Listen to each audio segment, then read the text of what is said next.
हरे कृष्णा। सबका हार्दिक स्वागत करते हैं आज के प्रातःकाल छोटी सी कथा में। आज एक बहुत सुंदर तिथि है। शिला सारंग ठाकुर का तिरुभाव दिवस है, तो आज का विषय हमारा उसी ऊपर रहेगा। तो सबसे पहले हम जान लेते हैं कि शिला प्रभुपाद जी ने हमें इतनी बड़ी धरोहर दी है कि लगभग साल में, थोड़े दिन पहले मैं गिनती कर रहा था कि 185 इस साल में तिथियां रहती। तो लगभग हम अलग अलग तिथियों का उत्साह के साथ मना सकते हैं। उनमें से विशेष करके जो तिरुवाव तिथि रहती है उसके पीछे भी हमारे बहुत विशेषता रहती है। जब भगवान आते हैं तो भगवान के हम आविर्भाव मनाते, तिरुभाव नहीं मनाते। लेकिन ऐसे महान आचार्य जो रहते हैं उनका हम तिरुभाव भी मनाते। उसके पीछे एक प्रामुख्य कारण है कि बहुत बार जब वो प्रकट होते हैं तो लोगों को उनके बारे में ज्ञान नहीं रहता कि कितने महान है करके, लेकिन उनका जब तिरुभाव हो जाता है तो लोगों को उनकी महानता के बारे में पता। तो उसी संदर्भ में आज हम एक ऐसे ही महान आचार्य के बारे में थोड़ी सी चर्चा करेंगे। तो इसका उल्लेख चैतन्य चरितामृत के आदि लीला में आता है, 10वें अध्याय में 113वें श्लोक में आता है। तो सीसी 110 113 यहाँ पे चैतन्य महाप्रभु की अलग अलग जो शाखा है उसके बारे में वर्णन आता है। तो 73 74 75 76 और 77, तो 77 जो ब्रांच है, 77वीं जो शाखा है, वहां पे सारंग ठाकुर का नाम आता है। तो श्लोक बहुत सुंदर से आता है, तो हम ये श्लोक वर्णन करेंगे। तो कहा गया, रामदास कवि चंद्र श्री गोपाल दास भागवत आचार्य ठाकुर सारंग दास। तो रामदास ये 73वीं या 73rd ब्रांच है। बाद में कवि चंद्र ये 74th, श्री गोपाल दास 75th, भागवत आचार्य 76 और सारंग ठाकुर जो है 77 है। हम थोड़ा सा वर्णन करने का प्रयत्न करेंगे। प्रोपार इसके तात्पर्य में बहुत लिखते हैं। तो सारंग ठाकुर का चैतन्य चरितामृत में यहाँ उल्लेख आता है। ये माम गाची करके स्थान जो मधुरुम द्वीप वहां पे रहते थे, जो नवद्वीप के एक द्वीप में से है। तो वहां पे अनन्य सेवा भाव से भगवान की सेवा करते थे। भगवान को पुष्प अर्पण करना, उनका श्रृंगार करना, भगवान को नाना प्रकार के अलग अलग जो सब्जियां है ये अर्पण करते थे। तो पूरे दिन भर भगवान की सेवा में इतना लीन रहते थे और एकांत में गंगा के तट पे बैठ के सेवाएं करते थे। और बाद में शाम के समय गंगा को पार करके चैतन्य महाप्रभु के साथ आते थे और संकीर्तन में जुड़ जाते।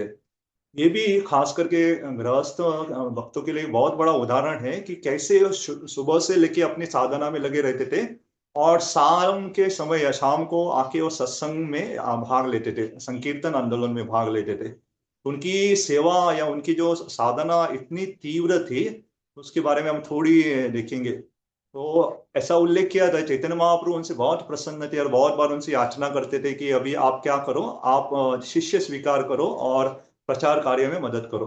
लेकिन ये इतने नम्र थे कि उनको लग रहा था कि मैं इतना दीन पतित हूँ कि मैं शिष्य कैसे स्वीकार कर सकता हूँ करके। लेकिन बहुत याचना करने के बाद चैतन्य महाप्रभु की बात उन्होंने मान ली। कहा कि कल सुबह सुबह प्रातःकाल में मुझे कोई भी दिखेगा, सबसे पहला व्यक्ति, उससे मैं दीक्षा दे दूंगा करके। तो सुबह सुबह प्रातःकाल में गए और गंगा में स्नान करने के लिए गए थे। तो देखा गया था कि पास में एक लाश आती, जो केले के पत्ते के ऊपर तैरती हुई आ रही थी, और उनके चरणों को स्पर्श करते और वो पूछ रहे थे वो कौन है, आप बताओ बताओ। उसे हिलाया और चैतन्य महाप्रभु ऐसा उल्लेख किया, पीछे ही थे, कहा कि आप मंत्र का उच्चारण करो उनके कान में। और जैसे ही उन्होंने मंत्र का उच्चारण किया, जो लाश थी वो जीवित हो गई। ऐसा माना जाता है कि पहले के जमाने में जब विशेष करके छोटे बच्चों की मृत्यु होती है, तो ये लड़का था, उसका नाम था मुरारी करके। तो ये उनका अलग अलग ये है। एक जगह भी कहा जाता है कि उनका जो दीक्षा हो रहा था, उपनयन संस्कार होता, और थोड़ी जगह पे उनका विवाह संस्कार भी उल्लेख आता है। लेकिन ये बहुत कम आयु के थे और कम आयु के होने के कारण उनका दहन नहीं किया गया था, उनको गंगा में बहाया गया था। और सारंग ठाकुर की वाणी से, उनके मंत्र से वो जीवित हो जाते। तो समाचार पूरी जगह फैल जाता है कि सारंग ठाकुर ने एक ऐसे मृत एक छोटे बालक को जीवित किया है करके। तो ये बालक जो था मुरारी, उसके माता पिता को भी समाचार प्राप्त होता है। तो उनके माता पिता भाग के आते और कहते हैं सारंग ठाकुर से कि ये मेरा हमारा लड़का है, कि वापस दे दो करके। तो लड़का कहता नहीं नहीं, आपने तो मुझे बहा दिया था मृत समझ के, लेकिन ये नया जन्म जो मुझे है मेरे गुरु ने दिया, तो मैं चाहता हूँ मैं गुरु के साथ सेवा करूं करके। इसलिए ये आगे जाके जाके ये बहुत बड़े वैष्णवी बनते जो मुरारी थे करके, तो उसे सारंग ठाकुर के साथ भी उनका संबोधित आता है। वो आगे और एक बहुत सुंदर लीला आती है जिसके बारे में तो चैतन्य महाप्रभु इनसे बहुत प्रेम करते थे। बीच बीच में आके मामगाछी में आके उनसे मिलते भी थे। तो एक बार देखा कि सारंग ठाकुर जहाँ पे रहते थे वहां पे एक बहुत बड़ा बकुल का पेड़ था, और उनकी छत्र छाया में है वहां पे रह के क्या करते थे, वो अपनी साधना करते थे। चैतन्य महाप्रभु जब आए मिलने से के लिए तो देखा कि बकुल का जो पेड़ है बहुत वृद्ध हो गया है, उनकी लगभग उनकी मृत्यु के कटार पे है।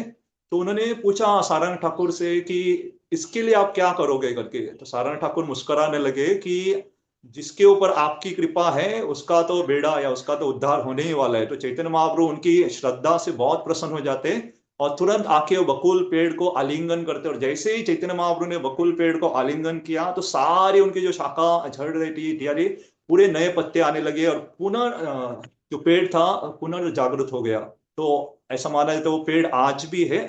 तो मेरे पास फोटो से अगर किसी को भक्तों को चाहे तो बाद में मांग सकते हैं। तो वो अंदर से पूरा खोखला है ये पेड़, लेकिन आप देखोगे पूरी शाखा है, पूरे पत्ते इत्यादि बहुत सुंदर तरीके से है। तो ऐसा कहा जाता है कि भक्त के संबंध में अगर कोई पेड़ भी हो या कोई पशु भी हो या कोई भी हो, भगवान की उनके ऊपर कृपा प्राप्त होती है और निश्चित रूप से उनका वो उद्धार कर देते हैं। तो ये विशेष करके उनकी लीलाओं का। तो यहाँ अंततः में एक बहुत सुंदर दृष्टांत हमारे एक सन्यासी परम पूज्य शिवराम स्वामी महाराज जी, इसका संबोधन या इसकी तुलना हम सबसे करते, खास करके कैसे ये जो मुरारी करके जो छोटा लड़का था वो निर्जीव या मृत होके आया था, लेकिन सारंग ठाकुर के स्पर्श में आके कैसे वो एक पुनर्जीवित हो गए। तो उसी तरह से हम भी भक्ति में आने से पहले, गुरु के साथ संपर्क होने से पहले आध्यात्मिक स्तर पे हम निर्जीव थे, कुछ मालूम नहीं था। लेकिन शिला प्रभुपाद की कृपा से हमें अभी ये पुनर् जीवन प्राप्त हुआ है ताकि हम हमारे जीवन को सफल कर सके। तो निश्चित रूप से ये जीवन को हमें गुरु के समर्पण के लिए इस्तेमाल करना चाहिए, गुरु की वाणी के आदेश अनुसार करना चाहिए। तो जैसे सारंग ठाकुर ने निर्जीव व्यक्ति वो बालक को पुनर्जीवित करके, तो उसी तरह से जो भक्त रहते ये सारे जो निर्जीव लोग रहते जिनको भगवान के बारे में कुछ ज्ञान नहीं रहता, ऐसे लोगों को भी वो भगवान के बारे में बता के उनको सजीव करके उनको प्रेममय भगवान की सेवा में लगा देते। ये थोड़ा सा सारांश है, लेकिन हम तीन अलग अलग स्तर को हम वापस दोहराएंगे। तो सबसे पहले प्रभुपाद जी के हमें बहुत ऋणी रहना चाहिए, कृतज्ञ रहना चाहिए कि उन्होंने इतने सारे उत्सव हमें दिए, इतनी सारी तिथि दिए। तो मैं केवल ये ऐप की बात कर रहा हूँ जो मैं इस्तेमाल कर रहा हूँ, उनमें केवल 185 के ऊपर तिथियां हैं। उसके साथ साथ हमारे रोज कुछ ना कुछ उत्सव चलते रहते हैं, कहाँ पे कीर्तन मेला होता है, कहाँ पे और पुष्प अभिषेक होता है, कहाँ पे और कुछ अभिषेक होता है, एकादशी की तिथि, तो कितनी सारी तिथियां रोज, ये बहुत बड़ी धरोहर है। तो हमें कृतज्ञ रहना चाहिए। और एक बहुत अच्छी बात रहती है कि जब ऐसे महान वैष्णव की तिथि रहती है उनके बारे में हम कुछ पढ़े या श्रवण करें, तो आज की तारीख में हम नहीं कह सकते कि हमारे पास सुविधा नहीं है, क्योंकि कितनी सारी सुविधा, या तो हम पढ़ सकते हैं या यूट्यूब पे कुछ श्रवण कर सकते हैं, बहुत सारी सुविधा है। तो ये पहला। दूसरा, हमने ये भी देखा सारंग ठाकुर ऐसे अनन्य भक्त जो रहते हैं ये इतनी प्रेममय भगवान की सेवा करते हैं कि भगवान उनके संबंध में जो भी रहते हैं उनका भी उद्धार करने का संकल्प लेते हैं। तो हम बकुल पेड़ के स्वरूप से जान सकते हैं कि सारंग ठाकुर को सेवा करते थे, इतने साल सारंग ठाकुर को छाव दे रहे थे, और जब वो वृद्ध हो गए तो भगवान ने उनका देख लिया था। तो भगवान जब कहते हैं भगवत गीता में कि अर्जुन आप घोषणा कर दो कि मेरे भक्तों का कभी नाश नहीं होता, तो निश्चित रूप से हमें जानना चाहिए कि भगवान ना केवल उन भक्तों का, भक्तों के संबंध में रहने वाले सारे लोगों का भी उद्धार करते। जैसे हम श्री संप्रदाय के महान आचार्य हैं श्रीपाद रामानुचार्य, उनकी लंबी कथा में एक दृष्टांत आता है जहाँ पे जो कुरेश करके उनके शिष्य थे उनको जब भगवान कृपा देते और कहते कि आपके संबंध में जो भी है उनको मैं वैकुंठ लेके जाऊंगा, तो रामानुचार्य इतने महान आचार्य उनके गुरु है वो भी नाचने लगते हैं कि क्योंकि मेरा संबंध आपके साथ है मेरा भी उद्धार हो जाएगा करके। तो दूसरा हमें ये भी देखा कि जैसे सारंग ठाकुर इतनी कड़क तपस्या करते थे, भगवान की सेवा करते हैं, तो उनकी वाणी में, उनके संपर्क में इतनी शक्ति है कि एक मृत को भी वो जीवित कर सकते थे। और आखिरी में एक छोटा सा, जैसे सारंग ठाकुर जैसे महान भक्त रहे थे, अपने आप को काबिल नहीं समझते इसलिए वो दीक्षा नहीं दे रहे थे। उनके एक ही शिष्य है जो मुरारी करके, हम देखते हैं उसी श्रृंखला में जैसे लोकनाथ गोस्वामी चैतन्य महाप्रभु के एक बहुत बड़े पार्षद थे, उनके भी एक शिष्य जैसे नरोत्तम दास ठाकुर, और हमारे संप्रदाय में और एक जैसे महान आचार्य रहे शिला गौर किशोर दास बाबा जी महाराज, उन्होंने भी एक शिष्य को स्वीकार किया था, हमारे शिला भक्ति सिद्धांत सरस्वती ठाकुर। वैसे जो महान ऐसे कहते हैं, जितने महान आचार्य हो जाते वो अपने आप को बहुत दीन या हीन पतित समझते, वो कभी ऐसा नहीं सकते समझते कि हम सबका उद्धार कर सकते हैं। लेकिन वृंदावन दास ठाकुर कहते हैं कि एक एक आचार्य एक एक वक्त की इतना शक्ति है कि ना केवल यहाँ पूरे 3 लोक का उद्धार कर सकते हैं, इतनी क्षमता होने के बावजूद भी बहुत नम्र रहते हैं। वैसे आज के दिन हम थोड़ा सा ध्यान करेंगे, और आज का पूरा दिन हम थोड़े ये महान आचार्य सारंग ठाकुर के बारे में मनन चिंतन करते हुए बिताएंगे। और जैसे परम पूज्य शिवराम स्वामी महाराज जी ने भी कहा कि प्रभुपाद जी की कृपा से हमें जो मृत थे, कुछ मालूम नहीं था, कुछ ज्ञान नहीं था, हमें ये प्राप्त हुआ है। तो हमारी भी बहुत बड़ी जिम्मेदारी रहती है कि इस ज्ञान को, इस धरोहर को हम बांटे करके, और आने वाले तारीख में जिसे हम मैराथन के दिसंबर के महीने में, तो एक बहुत अच्छी संधि है कि लोगों तक हम, अगर हम बोलना कठिन होता है तो हम लोगों को पुस्तक वितरण कर सकते हैं, उस माध्यम से भी भगवान का संबंध उनके साथ जोड़ सकते हैं। तो ये कहते हुए हम आज की कथा को विराम देंगे। तो बहुत बहुत धन्यवाद जो भी भक्त यहाँ पे आज जुड़े करके। हरे कृष्ण। चलो प्रभुपाद जी की जय।